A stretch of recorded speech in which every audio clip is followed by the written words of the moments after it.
do primeiro trabalho da matéria de Introdução em Engenharia Mecatrônica. E nós entrevistamos a entidade Droid. Eu sou a Ana Carolina. Eu sou a Vanessa. Meu nome é Vitor. Eu sou a Iana. Eu sou Felipe.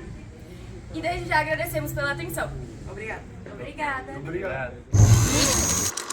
Essa entrevista tem o intuito da gente realmente conhecer a Droid. Nós queremos saber e perguntar para você tudo. Nós vamos perguntar sobre processo seletivo, sobre cargos, as funções da Droid, competições, enfim, queremos saber um pouquinho sobre você. Então, eu gostaria de pedir para você começar se apresentando, pode ser? Pode ser. Meu nome é Luca, atualmente eu estou no 4º semestre de Engenharia de Computação. Eu entrei na Droid fez um ano agora em junho que eu estou na Droid. E aqui dentro eu atuo na parte da coordenadoria de comunicação, além de participar de competições. Participo principalmente da categoria Open da WORK, da CBR, que é a Competição Brasileira de Robótica. A Droid foi fundada em 2009 como uma iniciativa, na verdade, dos estudantes de mecatrônica que eram da Mecajum. Alguns desses estudantes se juntaram e pensaram, poxa, ia ser bacana se a gente tivesse uma equipe de competição de robótica aqui na UNB, autônoma, né? Que é o diferencial da Droid, ela ser autônoma.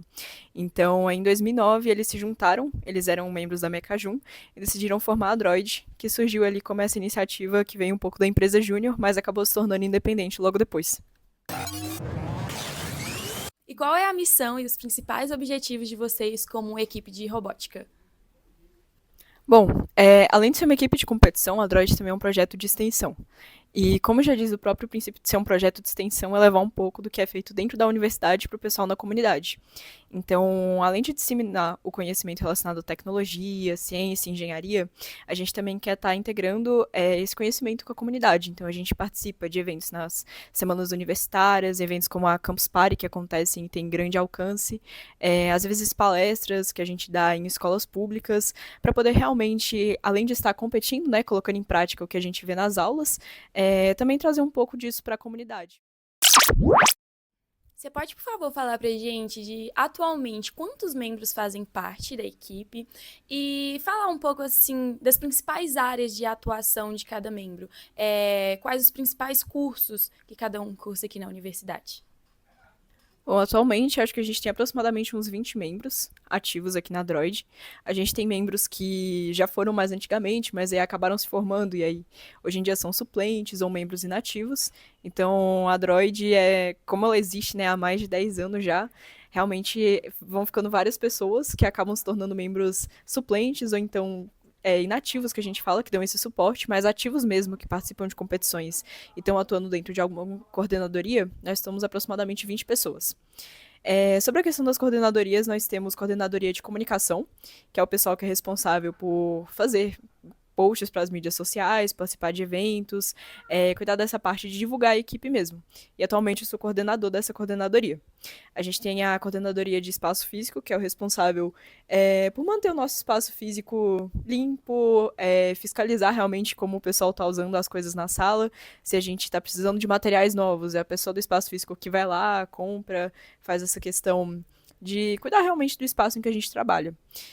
Nós temos a coordenadoria de captação, que é o pessoal que vai atrás de patrocínios, então entra em contato com empresas, com outros órgãos, outras equipes, para a gente poder estar formando aí patrocínios, parcerias, e aí é meio esse trabalho de realmente ir buscar pessoas para apoiar o projeto. E nós temos também o financeiro. A coordenadoria do financeiro é para realmente cuidar das finanças da equipe, porque além de sermos um projeto de extensão, nós também temos um CNPJ, somos uma organização sem fins lucrativos, então as bolsas que a gente recebe da UNB, todos os auxílios e patrocínios também precisam ser geridos financeiramente. Então a gente também tem uma coordenadoria para isso. Por fim, a gente tem a capitania, que a gente tem um capitão e um vice-capitão, atualmente são o Luiz e o Felipe. O Felipe é o capitão, o Luiz é vice, e é realmente assim o pessoal que coordena todo o resto, assim, de uma visão um pouco mais geral, para ver se as pessoas estão realmente fazendo o que é necessário fazer, se todos os coordenadores estão atuando nas suas áreas, se todos os membros estão realmente participando, se acontece algum problema dentro da equipe, eles vão intervir para poder ver essa questão também, e também representar a equipe em eventos. E aí a gente tem essa divisão, basicamente. E quais são as principais linhas de pesquisa da equipe? Bom, aqui na Droid a gente não trabalha muito bem especificamente com pesquisa no sentido acadêmico da coisa. Embora todas as competições que a gente participe, a gente tenha que produzir algo similar a um artigo, que é o TDP, Team Description Paper, é meio que como se fosse um artigo falando sobre os nossos robôs, mas não chega a ser um artigo com rigor assim, acadêmico e científico. Mas a gente atualmente está trabalhando com 3 categorias principais, que é a tracking, que é um robô que a gente usou para competir ano passado e esse ano. Ele atua em ambientes categorias assim parecidas com off-road, então são robôs projetados para desviar de obstáculos, usando sensores de localização e fazer percursos no menor tempo possível. A trekking ela pode ser realizada em ambientes internos ou externos. Então, o interno é um ambiente como uma arena, assim, mas assim, e o externo é algo realmente assim no mato mesmo, que a gente já chegou a competir em 2017. E aí é realmente um robô que colocam no mato e tem que desviar de pedras, essas coisas, é uma categoria que é bastante desafiadora. A gente está participando agora da Work, que é até esse robô aqui, que é uma categoria industrial da CBR, que é a competição brasileira de robótica, que classifica para internacional, que é a RoboCup. Então, esse robô ele é responsável por atuar dentro de um ambiente industrial, então, reconhecer objetos, desviar de obstáculos estantes, possíveis dejetos no chão, essas coisas. Então, ele meio que faz um pouco de tudo. E esse ano a gente também participou da categoria Segue Linha, que são robôs de corrida de velocidade, que eles têm que seguir uma linha, só que em uma velocidade assim absurdamente alta. Então, é um robô que ele é projetado justamente para poder fazer percursos pequenos num tempo de coisa de 9, 8 segundos.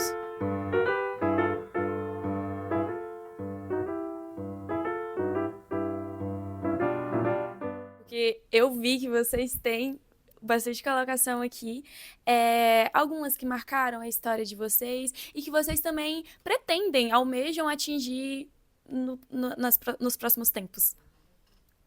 Bom, ao longo desses vários anos de Droid, a Droid já participou de muitas, muitas competições, tanto nacionais quanto internacionais.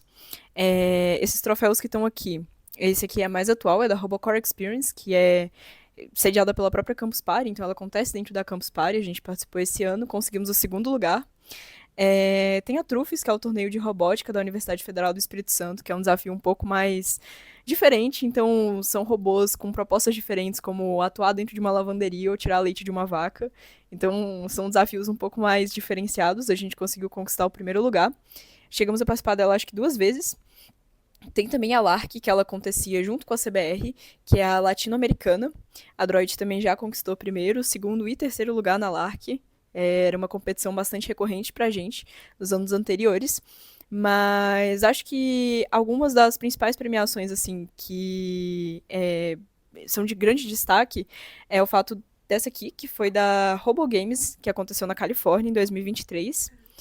E a gente participou com um time inteiramente feminino. Então foram 3 meninas que levaram a roboada para competir nos Estados Unidos. E foi o primeiro robô 100% autônomo da competição. Então, competindo contra universidades americanas, pessoal da Europa, Rússia, a Droid conseguiu se classificar em segundo lugar e ainda ter o primeiro robô completamente autônomo da competição, que foi um grande feito pra gente. A Robo Games nós participamos também em 2017 e participamos em categorias além da Balancer, que é a roboada, que eu vou até mostrar para vocês já já. A gente também participou na Firefighting, que é um robô com propósito de apagar incêndios. Então, são desafios bastante diversos e ao longo desses anos nós participamos de diversas competições e estamos sempre buscando novas. E aí, atualmente, inovações que a gente teve esse ano foi a Segue Linha, que era uma competição que a Droid nunca tinha participado antes, e nós começamos a participar esse ano, até com a perspectiva de um dia poder participar da Micromouse, que acontece no Japão. Bom, esse ano nós tivemos projetos bastante desafiadores. Nós tivemos. A gente tem esse robô que a gente está preparando para a Work e também o pessoal da Trekking levou um robô para a competição esse ano. Então, foram robôs que a gente começou a trabalhar com uma tecnologia que a gente não usava antes, que era o ROS, que é uma tecnologia, meio que um framework de programação, que é utilizado, né, por grandes empresas, grandes indústrias, para realizar automações. E foi um grande aprendizado para a gente como equipe. E tem sido bastante interessante trabalhar com essa tecnologia que é muito utilizada no mercado mesmo, dentro dos nossos projetos. E tecnologias como o sensor, o LiDAR que a gente está usando, que é de laser também, é uma coisa que, embora a equipe já tivesse usado antes, a gente voltou a utilizar agora, depois de um tempo sem usar, então também está sendo bastante interessante isso. E um projeto que eu gostaria muito de participar e outros membros atuais da equipe também têm muito interesse, com certeza seriam os robôs da Balancer, como a Ada, né, que conquistou o terceiro lugar na Califórnia. É, por serem robôs, assim, muito difíceis de se fazer, eles parecem simples, o conceito mecânico, assim, a ideia parece simples, mas ele funciona como um pêndulo invertido, então, programar ele para garantir que ele fique parado, assim, sem cair e consiga fazer os trajetos, mesmo com elevações ou então vales para percorrer, é algo bastante interessante que a Droid com certeza se destacou bastante e acho que é um projeto que se destacou assim na nossa história e eu gostaria muito de participar. E outros membros também têm interesse em participar. A gente está tentando reavivar os robôs da Balancer.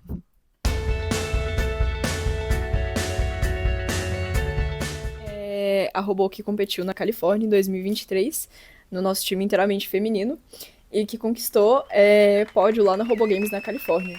Então, é o robô de pêndulo invertido, que agora tá sem as rodas e sem os motores que estão em outros robôs, mas o principal desafio aqui é que a Ada consiga se equilibrar nessa posição e fazer um percurso se locomovendo assim. Então é como naquele episódio do Chaves que ele tenta equilibrar uma vassoura na mão, é esse princípio de pêndulo invertido. E para fazer isso, a gente conta aqui com sensores. Então a gente tem sensores aqui na nossa placa. E esses sensores de giroscópio, eles indicam, por exemplo, se ela tem uma inclinação um pouco para cá, os motores vão ser acionados nesse sentido. Então, ela vai fazer isso aqui. Se a inclinação é para o outro lado, os motores são acionados nesse outro sentido. E ela vai fazer isso aqui, e aí, dessa forma ela consegue ir se equilibrando para poder fazer o percurso. Como a equipe se divide em subgrupos ou áreas e como cada área complementa uma na outra? Bom, quando nós decidimos participar das competições, nós alocamos ali algumas pessoas que vão para aquela competição. Então, grupos de 3 a 7 pessoas que vão trabalhar no desenvolvimento de um robô para uma determinada competição. Ou então para mostra científica, algo do tipo. E aí, as pessoas, quando elas entram na Droid, geralmente já existe uma afinidade com alguma área específica, ou mecânica, eletrônica e programação, que são as 3 principais áreas da robótica. Então, às vezes, uma pessoa pode entrar já com uma maior afinidade para eletrônico, então para programação, a depender, às vezes, até do curso, experiências prévias. E aqui dentro da Droid, ela pode escolher se ela vai realmente continuar naquela área, mas a gente tem a liberdade muito grande da pessoa aprender, por exemplo, eletrônica e mecânica, e atuar nas 2 áreas dentro de um projeto. Então, se essa pessoa vier a ter interesse pela programação depois, ela também pode aprender programação e atuar na parte da programação. A questão da divisão das áreas fica muito a teor dos grupos, então, das equipes que vão para as competições específicas. Eu tenho colegas aqui da Droid que já participaram como mecânica em competições anteriores e hoje estão como eletrônica e programação. Então, a gente tem bastante essa liberdade da pessoa poder transitar, até para poder estar aprendendo, né, coisas novas, já que é um dos nossos propósitos, né, estar sempre em aprendizado constante aqui dentro da equipe. A gente tem essa liberdade de transitar entre as áreas. Nós temos o processo inicial de preenchimento de um formulário para poder receber as pessoas que estão interessadas em integrar a equipe, conhecer um pouquinho ali sobre o curso, de onde vem o interesse de participar da Droid. Depois dessa etapa nós temos um case técnico, que é a apresentação de um problema, e as pessoas vão apresentar uma solução para aquele problema.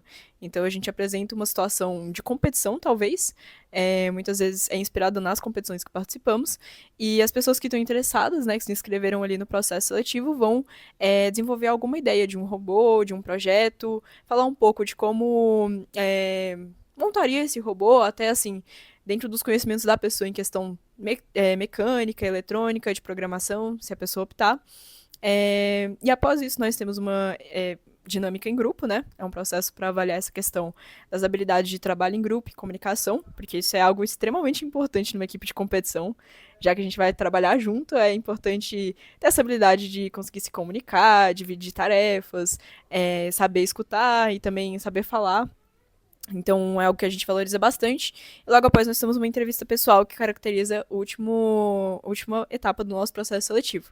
Nessa entrevista pessoal é para conhecer um pouco mais sobre o background e também as perspectivas de cada pessoa dentro da droga. Todos os anos, quando os membros entram, nós fazemos treinamentos específicos para mecânica, eletrônica e programação. Então, nesses treinamentos que duram ali alguns meses, antes da pessoa participar de competições realmente externas, nós temos esses treinamentos que visam o básico ali de modelagem 3D, impressão 3D para o pessoal da mecânica, programação, a pessoa vai aprender a usar os principais softwares que nós utilizamos, ter um embasamento em visão computacional, dentre outras áreas. Eletrônica vai aprender o princípio de componentes, como fazer soldagem, essas coisas. Então a gente tem esse treinamento inicial, mas a maior parte do conhecimento é obtido realmente na competição interna, que é uma competição que acontece com os novos membros alguns meses após a entrada deles, que é onde eles vão participar de uma competição. Nós dividimos os calouros em 2 equipes e eles competem entre si. Então, eles vão projetar robôs para vencer o desafio, simulando ali um ambiente de competição real. E aí, nesse momento que surgem as principais dúvidas, realmente foi o meu maior período de aprendizado, a competição interna, porque a robótica é muito volátil, né? Então, é o momento de colocar as coisas na prática, a gente vê que não é tanto quanto na teoria.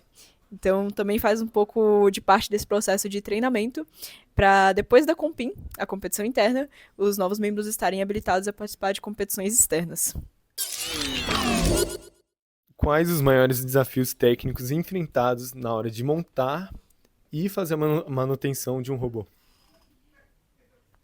Bom, a robótica, como eu falei, tem muito essa questão de, na teoria, as coisas serem de um jeito, mas na prática acabarem sendo de outro. Então, na teoria, a gente pensa que ligar todos os componentes, colocar tudo bonitinho no chassi e upar o código vai funcionar. Mas aí, nesse meio tempo, a gente descobre que, não, a gente ligou um driver do motor errado, aquele pino não era ali. Então, muito do fator robótica das coisas, às vezes, só não funcionarem, e às vezes a gente não saber por quê, acaba pegando um pouco. Mas é justo nessas horas que acontecem as resoluções de problema mais interessantes. Então, eu acho que é esse desafio técnico de as coisas não serem tão belas quanto na teoria. Quando vai para a prática é um pouco diferente. Então, às vezes, se pegar, por exemplo, um parafuso aqui no motor, a gente não tá vendo, e botar ele para rodar desse jeito, ele vai andar todo esquisito e a gente vai levar um tempão até descobrir isso, mas faz parte.